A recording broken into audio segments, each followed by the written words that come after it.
Big decision then for you today, because we always talk with you about how, not that you've I don't mean that you've embraced baldness. You've had to deal with it, and what you've never done is cover it up, hidden it. You talked about it being very open, and you haven't worn a wig. Yeah. So why now, after 13 years of not having hair, do you think that maybe you're going to think about a wig? Well, the thing is, I'm not going to wear one full time. I just got given the option. This company called Hair for All just said to me, do you know what? We do all sorts of different kinds of wigs. If you had to choose one, and I was like, oh, I kind of like maybe pink or that grey sort of with lilac in it. Yeah. But you don't want to replicate the hair you used to No, have. I don't want to be the same person. Well, obviously I'm the same person, but I don't want to, I'm a different, I've changed, and I just think it would be quite nice to maybe go for dinner and I can take it off. Have fun with it. Because I've got a friend that's got a room and she's got alopecia. She's had it since she was 4, and she's got a whole room, and she goes out one day red, one day blue, one day brunette.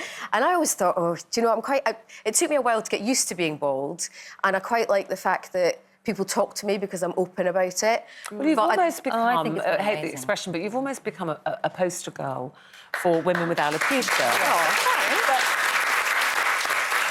Are you concerned that people then say, oh, well, now you're going to wear a wig and then we won't see you? No, not at all. I think I would like... take this opportunity to, if I do get a wig, to show other women, you can wear it like a hat and you can take it off. I'm quite looking forward to the fact that I might go out to a bar one night and then people that don't know me, and I'll just take it off, pop it on the side, glass of wine. But of course, a lot of women who have chemotherapy, who lose their hair, are in a difficult position because they often say that the wigs they get offered in the National Health are no good. My mum got one from the National Health Service and it was awful. No, I was the same. And the big thing for me when they told me that I had my breast cancer and they said about chemo, and the first thing that men ask is, will I die? And the first thing that women ask is, will I lose my hair? I know, because it's such a massive thing for us, and you lose your eyebrows, as you know, eyelashes, all of that. And I think that it's amazing that you went the way you did and didn't try and cover it up and let people know that it's okay. It's okay. My mum had cancer, and she was exactly the same. First thing, she was so worried about her hair, and it was so bizarre because I was completely bald. And I remember going in to take my mum into chemo, and the nurse came up to me, she's like, come on then, dear, I'll take you to you. But I was like, no, it's not me. It's not me, it's her. She's like, but I managed to get her a nice wig, but the NHS wigs, as you say, are just really bad. And but it's in the 13 years since you lost your hair and came out publicly about it, there's been a radical change in how women look at their hair anyway, because now a lot of young women would shave up the sides of their head or cut their... you see a lot of women now who've embraced almost having no hair at all. But that's a choice. That's a choice. It's different when you've got no choice. I think it's... I mean, was it something... Well, I suppose I have got a choice. So, I've chosen now that I might have a party wig, What does your daughter think? Because she's never known you with hair. Well, she was 2, because I went off to America to work, and my hair all fell out within 3 weeks, 3.5, 4 weeks, and I phoned home to say to my ex-husband, just to let you know, tell honey that mum's going to come home bald, and they're like, don't be ridiculous. And I turned up and I just cried the whole flight home thinking, she's going to look at me. I remember my dad came home with a moustache and I was freaked out. So I was thinking, mum's gone away with all this hair and then come back with nothing. And she just looked at me and she's going, cool. And she has, when I told her I was going to get a wig, she's like, oh, not for all the time.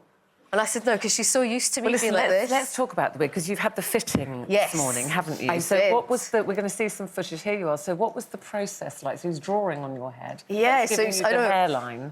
Lee from Makeup was really pleased about that. He's just done all my makeup, he's powdered my head, and then they draw on white head. So he's measuring me up, he's putting the cling film on, and then, he's actually fitting it all to my head, and they're going to make it with real hair, and I get to choose the colour. And I was saying I could actually get a part in Star Trek there, look. And is the drawing where your hairline is going to be? Yeah, that's going to be my hairline. So then I get to choose a colour, and I think I'm going to go maybe longish. It's quite fun, so at least honey can maybe play with it and do things with it. Now, it takes six weeks. Sorry, it takes 6 weeks, so then we'll have you back then, so you can show us the one you've chosen. I want to ask you about men losing their hair. Again, 20 years ago, when a man started to lose his hair, they did comb-overs, and we all remember the grim comb-overs. Then it became really fashionable to just shave your hair off.